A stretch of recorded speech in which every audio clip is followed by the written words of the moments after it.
Hello friends! Today we are revisiting the topic of vocal stimming as requested by many parents.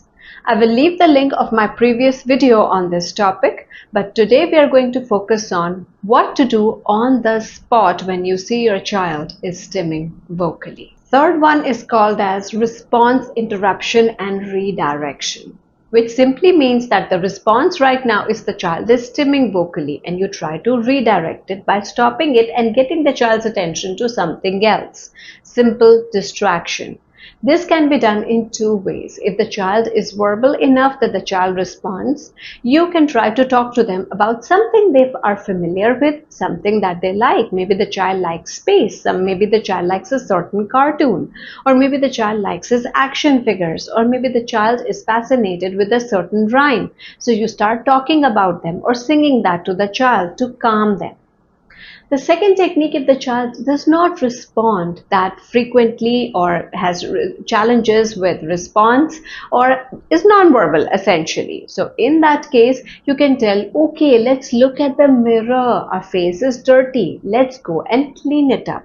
So that the child gets redirected towards, okay, I'll have some water splashing on my face, which can give them a sensory calming effect, and eventually the child feels calm. The fourth technique would be simple replacement behaviors. If a child is stimming vocally and you are giving them something which is related to hands like fidget toys or a visually stimulating toy, they would still be vocal stimming sometimes. That won't go away. Instead, there are a few other replacement behaviors which attend to this oral sensory need of the child.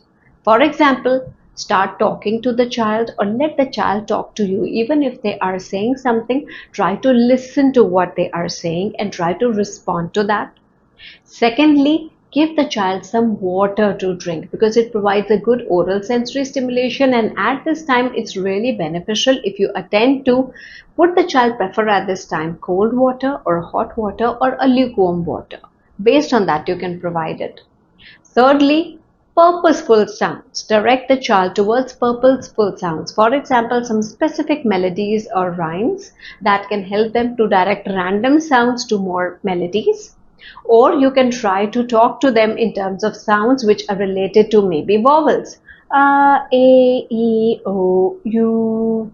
A, E, I, O, U. So what happens? The child gets directed towards maybe something that you have introduced to them before during activities. If you think your child is used to singing, they like rhymes, you can even make them attend some singing classes or arrange a teacher at home who can attend to the child, and their singing or playing of instruments might be calming for the child. And finally, you can also give the child like a paper bag in which they can scream, because there are many complaints sometimes from parents that a child keeps screaming and it appears like there is nothing because of which they are screaming, or at least it is difficult to figure out why this is happening. So they can scream in a jar, in a bag, or they can scream in a quiet area, a space, an empty room that is just meant for this purpose. Okay, we will keep a timer. You go and scream, and when the timer goes out, I'll call out your name. You can come out.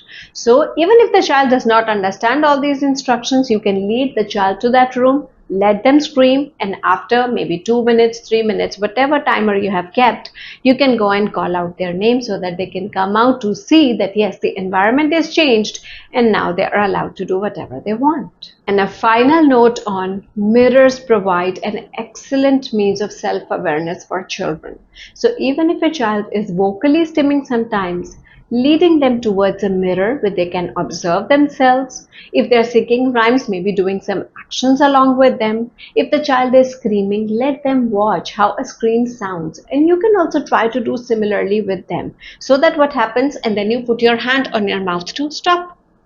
And then the child also does that. You needn't even say stop. You just put your hand on your mouth and stop screaming. So they understand this is how I can stop.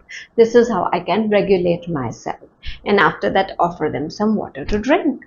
I hope you found these techniques informative. If yes, please like and please mention in the comments below if they worked, what any challenges that you are facing with your children specifically. I would really like to address them. Also subscribe to the channel for more videos related to child development and autism acceptance and awareness.